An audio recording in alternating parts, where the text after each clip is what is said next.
Right, what's good everybody? It's your boy Keenan. Welcome to the Franchise Sports Talk Fantasy Football Blog. We are halfway with all of my top players for this year's fantasy football season. Today, I'm going to give you part 1 of 2 of my top 20 tight ends. Going to go with numbers 20 to 11 for today's blog. Now, I'm going to start off at number 20 with Ed Dickson of the Baltimore Ravens. This guy had over 500 yards receiving and 5 touchdowns. Now, he and Dennis Pettit, his teammate, have developed a good tight end tandem in the National Football League and good players for Joe Flacco in that passing attack. At number 19, I'm going to go with Jacksonville's Marcedes Lewis. Now, he had a down year. Last year, he had 0 touchdowns, but still had over 450 yards receiving. Now, the reason behind that is because of the development of Blaine Gabbert. This was his rookie season last year, and hopefully he's going to step up this upcoming year. Marcedes Lewis actually made it to the Pro Bowl 2 years ago, and I think he can get back to the Pro Bowl, but it all is on the shoulders of Blaine Gabbert.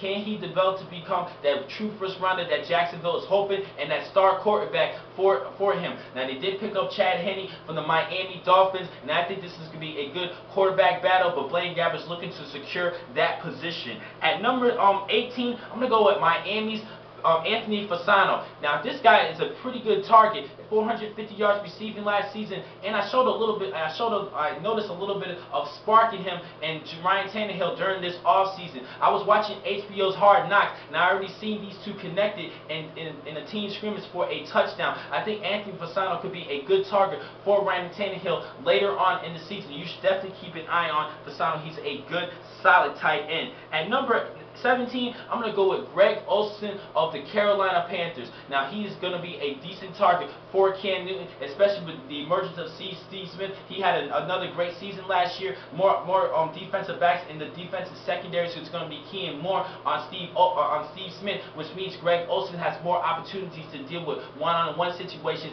and get open for Cam Newton. I think this is a good tight end. At number 16, I'm going to go with Houston's Owen Daniels. Now, he had a pretty good year last year, 677 yards receiving, so going along with 3 touchdowns. This guy is a solid player and a good target for Matt Schaub. I think he could make it to the top 10 this year. It all depends on his performance in the second half of the season and his durability. The 2 seasons ago, he's been dealing with knee injuries, and he's been dealing with a couple of health issues throughout for the past couple of seasons, and I think that's going to be key for him this year. If he stays healthy, he's going to give you some good, valuable points. At number 15, I'm going to go with Jared Cook of the Tennessee Titans. Now, he was actually one of my sleepers last season. He's a great tight end. 759 yards receiving and 3 touchdowns. I think those numbers are going to increase this year. Probably at least 800 yards receiving and probably at least 6 touchdowns this year. I think that touchdown mark is going to get higher this year. It all depends on that quarterback battle between Matt Hasselbeck and Jake Locker. But Jake Locker is looking to be that favorite for that position. At number 14, I'm going to go with Tampa Bay Buccaneer Kellen Winslow. Now, he's been splitting duties with Dallas Clark, who just joined the team last season. But Kellen Winslow is a great tight end, over 700 yards last season, but just 2 touchdowns. The touchdown amount should do better this year, and I think Josh Freeman should let last season behind him, and I think he's going to do better this year, throwing more passes to Kellen Winslow, especially with the addition of Vincent Jackson coming out of the San Diego Chargers. I think more double teams is going to be on towards Vincent Jackson, which means Kellen Winslow would have more opportunities, just like Greg Olsen, to deal with one-on-one situations and get open to the end zone. At number 13, I'm going to go with Jermaine Gresham of the Cincinnati Bengals. Now, he had a good, solid year. I was happy for him. He was actually my backup tight end, and he stepped up when I needed him most.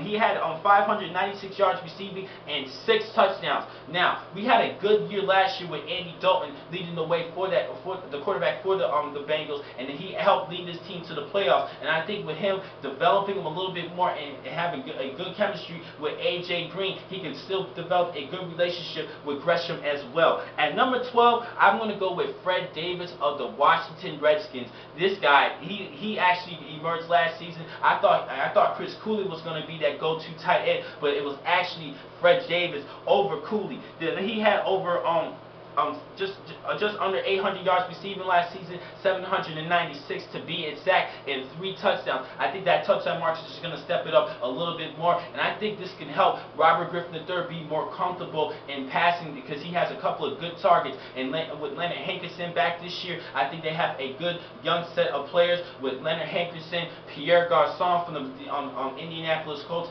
and Fred Davis. This can definitely help out develop a good relationship with a young rookie quarterback in Robert Griffin III. And last but not least, rounding up my numbers 20 to 11, I'm going to go with Brett Selleck of the Philadelphia Eagles. Now, he just missed my top 10. He just barely missed it. I had to put him at number 11. I think with Michael Vick, I think he's going to improve better as a passer this year. And I do like the receiving core with Jeremy Maclin and Deshaun Jackson. Deshaun Jackson had signed a good contract, and Brett Selleck is a solid player. And I think he's kind of underrated in my opinion. 815 yards receiving and 5 touchdowns. He was actually ranked 9th overall in points last season according to ESPN. I think he could crack the top 10 this year, but I just cannot put him in the top 10 because of all of my top 10 players, which I will explain tomorrow. Which means tomorrow I'm going to give you numbers 10 to number 1 of all my top 20 tight ends, and I really still having a hard time debating how I'm going to order all of these players, but this is just a hard job, and I will have my final decision tomorrow. So I'll catch you guys then with my top 10 tight ends. Thank you for watching today's vlog from Franchise Sports Talk. I'm your man, Akeem McCall. Be easy.